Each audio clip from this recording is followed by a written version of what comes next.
యాక్చువల్గా నేను ఉద్దానం నుండి వచ్చాను మేడం. మాది కవిటి యాక్చువల్గా. ఈ గవర్నమెంట్కి madam, specially YS Jaganmohan Reddy గారికి మా ప్రాంతం తరపున ప్రత్యేకమైనటువంటి ధన్యవాదాలు తెలియజేస్తున్నాను మేడం. కారణం ఏంటంటే నాకు ఇప్పుడు 46 ఏళ్ళు మేడం. సో నా చిన్నప్పుడు 6 ఏళ్ల వయసు నుండి నాకు కొంచెం దాని మీద జ్ఞానం ఉంది. సహజంగా ఏంటంటే చాలామంది సడన్గా డిసప్పేర్మెంట్ ఏంటి అంటే ఒక 1 మంత్ 2 మంత్స్లో ఒళ్ళంతా పొంగిపోవటం, చనిపోవటం. ఏమైందయ్యా అంటే పులక అనేవాళ్ళు. సడన్గా ఎనీమియాలోకి వెళ్ళి చనిపోయినటువంటి ప్రాంతం. సో అక్కడ ఉన్నటువంటి లోకల్ డాక్టర్స్ కానీ, ప్రజా సంఘాలు కానీ, పబ్లిక్ కానీ చాలాసార్లు ఎన్నో ప్రభుత్వాలకి రిక్వెస్ట్ చేశాయి, విన్నపాలు చెప్పాయి, ఎన్నో చేసినటువంటి ఆ పరిస్థితుల్లో నాకు తెలిసి 2004 అప్పుడు ఉన్నటువంటి వైఎస్ రాజశేఖర రెడ్డి గారు ఫస్ట్ ఇనిషియేషన్ తీసుకున్నారు దీని మీద. సో ఆ తర్వాత వచ్చినటువంటి పర్యవసానాల్లో కొంత పురోగతి సాధించినప్పటికీ మధ్యలో ఆగిపోయింది. తర్వాత చాలా ప్రభుత్వాలు కూడా వచ్చినాయి. ఏదో ఉన్నటువంటి ఒత్తిళ్ళకి ఏదో ప్రారంభించినట్లుగా లేదా ఏదో పని చేసినట్లుగా చేసి మళ్ళీ అక్కడితో ఆగిపోయినటువంటి పరిస్థితి. కానీ ఇప్పుడున్నటువంటి దీంట్లో 7 మండలాలు మేడం. ఉద్దాన ప్రాంతం అంటే 7 మండలాలు. సో ఆ 7 మండలాల్లో ఉన్నటువంటి పరిస్థితి అప్పుడు ఏంటి అంటే ఒక్క ప్రాథమిక ఆరోగ్య కేంద్రంలో కూడాను మెడికల్ ఆఫీసర్స్ ఉండేవాళ్ళు కాదు. కిడ్నీ వ్యాధి వచ్చింది అని తెలిస్తే రోగగ్రస్తుడు చనిపోవటం అనేది సెకండరీ మేడం. కానీ ఆ కుటుంబం రోడ్డున పడే పరిస్థితి. ఆ ప్రాంతంలో కొబ్బరి ఎక్కువ ఉంటుంది మేడం. కొబ్బరికి మంచి డిమాండ్ ఉంటుంది. మా ప్రాంతంలో ఉండే కొబ్బరికి మంచి రైతులు, డబ్బున్నటువంటి వాళ్ళుగా కనబడి ఈ కిడ్నీ వ్యాధి వచ్చినటువంటి తర్వాత ఆ కుటుంబం పరిస్థితి ఏంటంటే రోడ్డును పడి పిల్లలు చదువుకోవడానికి కూడా వీలైనటువంటి పరిస్థితుల్లో వలసలు వెళ్ళి సిగ్గుపడి చాలా ఇబ్బంది పడినటువంటి పరిస్థితి. ఎన్నో రకాలైనటువంటి రీసెర్చ్ ప్రోగ్రామ్స్ అని చెప్పేసి వచ్చారు, మధ్యలో ఆపేశారు, వెళ్ళిపోయారు. ఏమయ్యో తెలియనటువంటి పరిస్థితి. కొన్ని గ్రామాలకి ఇంకోటి ఏంటంటే అసలు పరీక్ష చేయించుకుంటారని ఎవరన్నా అడిగితే అదొక రకమైనటువంటి భయం.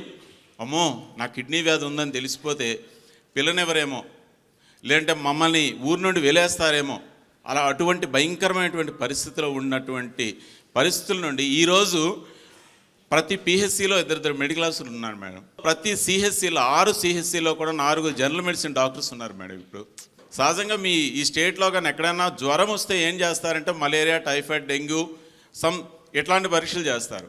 జ్వరం కాదు, కాళ్ళు పీకుతున్నాయా, తలనొప్పి అన్నా, జ్వరం అన్నా, లేదా నీరసంగా ఉందన్నా, ఏదన్నా కిడ్నీ పరీక్ష, సీరం క్రియాటినిన్ చేయించుకోవాల్సినటువంటి పరిస్థితి. సో వాడికి జబ్బున్నట్టు తెలియదు. నడుస్తూ ఉంటాడు, వెళ్తూ ఉంటాడు, సడన్గా ఆయాసం వస్తుంది. ఎందుకు ఆయాసం వచ్చిందని అంటే లక్షణాలు బయటకు వచ్చిన తర్వాత తప్ప కిడ్నీ వ్యాధి ఉన్నట్టు తెలియనటువంటి పరిస్థితి.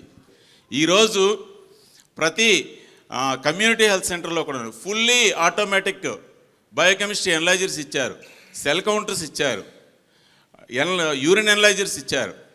అంటే దగ్గర డిస్ట్రిక్ట్ హెడ్ క్వార్టర్స్లో చాలా హై అండ్ ల్యాబొరేటరీస్లో కూడా లేనటువంటి ఎక్విప్మెంట్ ఈరోజు మా ప్రాథమిక ఆరోగ్య కేంద్రాల్లో, కమ్యూనిటీ హెల్త్ సెంటర్స్లో ఉన్నాయి మేడం.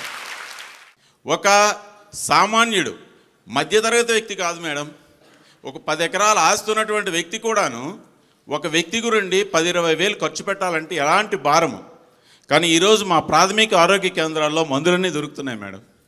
80% మందులు నెఫ్రాలజిస్ట్ రికమెండ్ చేసినటువంటి మందులు, గవర్నమెంట్ ఏదో కొత్తగా ఏదో ఇచ్చేసినటువంటి మందులు కాదు. 80% మందులు పూర్తిగా అందుబాటులో ఉన్నాయి మేడం. స్పెసిఫిక్ టు ఈ పర్టిక్యులర్ ఇష్యూకి సంబంధించి ఏదైతే నెఫ్రాలజిస్ట్ ఒక టీమ్ ఆఫ్ ఎక్స్పర్ట్స్ డాక్టర్స్ కూర్చొని ఏదైతే రికమెండ్ చేశారో ఆ మందులన్నింటినీ మనం స్పెషల్గా మళ్ళీ ఉన్నవాటితో పాటు వీటిని అందుబాటులో మా ప్రాథమిక 18 ప్రాథమిక ఆరోగ్య కేంద్రాలు, 6 సిహెచ్సిలు, 5 యూపీహెచ్సిల్లో ఈ మందులు ప్రొవైడ్ చేస్తున్నారు మేడం. దాంతోపాటు ఏంటంటే నేను అన్నాను లక్షణాలు తెలిసేంత వరకు వాడి కిడ్నీ రోగం ఉందో లేదో తెలియదు అని చెప్పేసి. కానీ మా ఎమ్మెల్యేహెచ్పీలు, మా పిహెచ్సిల పరిధిలో కేవలం ఆ 7 మండలాల్లో ఉన్నటువంటి పిహెచ్సిలో పనిచేస్తున్నటువంటి ఎమ్మెల్యేహెచ్పీలకి ఏదో స్పెషల్ యాప్ ఇచ్చి ప్రతిరోజున్న వాళ్ళు వెళ్ళి 10 కుటుంబాల్లో వెళ్ళి బ్లడ్ శాంపిల్స్ కలెక్ట్ చేసి పిహెచ్సికి తెస్తే సీరం క్రియాటినిన్ టెస్ట్ చేసి వెరీ నెక్స్ట్ డే కేవలం మా కుటుంబానికి మాత్రమే అందజేస్తూ ఎక్కడ సోషల్ స్టిగ్మా లేకుండా చాలా అద్భుతంగా ఈరోజు మా ఉద్దాన ప్రాంతానికి అంటే ఏం పర్వాలేదు ఇక్కడే బ్రతకొచ్చు అన్నటువంటి భరోసా ఈ ప్రభుత్వము జగనన్న ఇచ్చారు మేడం. ఒకప్పుడు డయాలసిస్ వస్తే ఎలా ఉంటుందంటే ఈ వ్యక్తి చనిపోతే బాగున్నాను అనుకునేవాడు. భారం 10,000 పెన్షన్ ఇచ్చి ఆ ఇంటికి లేదా ఆ రోగికి పెద్ద కొడుకుగా ఉన్నాడు మేడం వైఎస్ జగన్మోహన్ రెడ్డి గారు. 5 పాయింట్లు దాటిన తర్వాత ఒకవేళ ఆ వ్యక్తి క్రానిక్ కిడ్నీ డిసీజ్తో ఉన్నారు అనుకుంటే ప్రత్యేకంగా 5,000 ఇస్తూ మందులు ప్రొవైడ్ చేస్తూ 80% మందులు ప్రొవైడ్ చేస్తూ ఆ పేషెంట్కి కావాల్సినటువంటి పెన్షన్ ప్రత్యేకంగా 5,000 ఇస్తూ నిజంగా భవిష్యత్తుకి ఒక మంచి భరోసా ఇచ్చినటువంటి మా వైఎస్ జగన్మోహన్ రెడ్డి గారికి మా ఉద్దాన ప్రాంత ప్రజల తరపున అంటే నేను ఎమోషన్ అవుతున్నాను మేడం, చెప్పలేకపోతున్నాం. ఈరోజు ఈ సర్ఫేస్ వాటర్ ఆల్రెడీ మేడం గారు చెప్పారు, అది కంప్లీట్ అయినటువంటి బహుశా మరి కొద్ది రోజుల్లో జరగబోతుందేమో. నిజంగా అది జరిగితే మాకు అది ఒక వరం మేడం, అంతే, అదొక వరం. మూడోది మేడం, 200 పడకల కిడ్నీ హాస్పిటల్ అనేది ఏదైతే ఉందో అదొక ఐకాన్. ఆ రోడ్డును అలాగే వెళ్తూ ఉంటే అది కనబడుతుంటే అదొక దేవాలయం, మాకు ఒక మసీదు, ఒక చర్చిలా కనబడుతుంది అది. అంటే నేను ఒక జర్నలిస్ట్గా గత 2 దశాబ్దాలుగా I have been covering stories.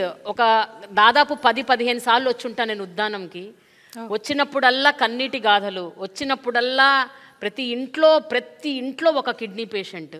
It was so bad. ఇప్పుడు మీరు చెప్తుంటే అంటే నేను వచ్చి చాలా కాలం అయిందండి, ఒక 7-8 ఏళ్ళు అవుతుంది నేను వచ్చి ఉద్దానంకి. But I'm so happy sir, really I'm so happy that you are all very happy. ఒక్క సీకేడీ పెన్షన్ వరకును ఏమన్నా ఆ రూల్స్ ఏమన్నా మార్చి అది అప్రూవ్ అయిన వెంటనే ప్రొవైడ్ చేయగలిగితే మరింత మీరు ఆ ప్రాంతానికి మేలు చేసిన వాళ్ళు అవుతారు madam. Very emotional, that's true. మీరు పెన్షన్స్ ఏదైతే చెప్పారో గతంలో ఎన్నడూ లేని విధంగా ఈరోజు మీరు చూసుకున్నట్టయితే మన ముఖ్యమంత్రి గారు వచ్చాక మెడికల్ మేనేజ్మెంట్ కింద 5,000 చొప్పున మనం పెన్షన్స్ ఇస్తున్నాము. అలాగే ఈ సికేడి ఎవరైతే డయాలసిస్ గోత్రూ అవుతున్నారో వాళ్ళకి 10,000 చొప్పున మనము ఇవ్వడం జరుగుతూ ఉంది. ఇంకా కూడా మీరు హెల్ప్ అడుగుతున్నారు కాబట్టి ఖచ్చితంగా ముఖ్యమంత్రి గారు నోటీస్లో పెట్టి ఇప్పటికే అక్కడ ఉన్నటువంటి ప్రాంత ప్రజలకు ముఖ్యమంత్రి గారు చేయగలిగినటువంటి అన్ని విషయాల్లోనూ ముందడుగు వేసి న్యాయం చేశారు. ఈ కన్సర్న్ని కూడా ముఖ్యమంత్రి గారి దృష్టికి తీసుకువెళ్తాం. Thank you.